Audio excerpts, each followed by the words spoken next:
So dash dash that আগে পড়েছিলাম so that, এখন হচ্ছে so dash dash that.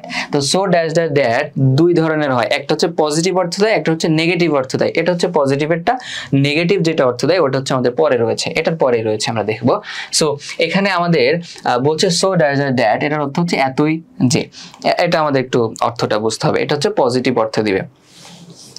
Okay, so আমরা বলতে পারি যে এখানে আমাদের একটা উদাহরণ দেওয়া রয়েছে যে সে সিং, সে গান গায়, সো ওয়েল, এত ভালোভাবে গান গায় ড্যাশ, সে কিছু একটা করে, এরকম আর কি।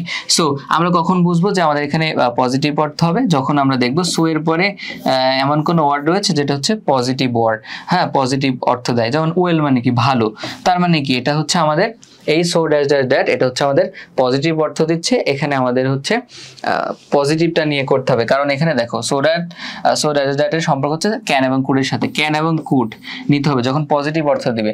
আর যখন নেগেটিভ অর্থ দিবে তখন হচ্ছে দেখো এখানে আমাদের যেটা করতে হবে, আবার সাথে চলে আসলাম, যেটা আমাদের করতে হবে সেটা হচ্ছে এখানে দেখো ক্যান নট কুড নট নিতে হবে, এটাও কিন্তু সো ড্যাশ ড্যাশ দ্যাট, একটু দেখিয়ে দিলাম আগেই, এটা হচ্ছে নেগেটিভ। ওকে,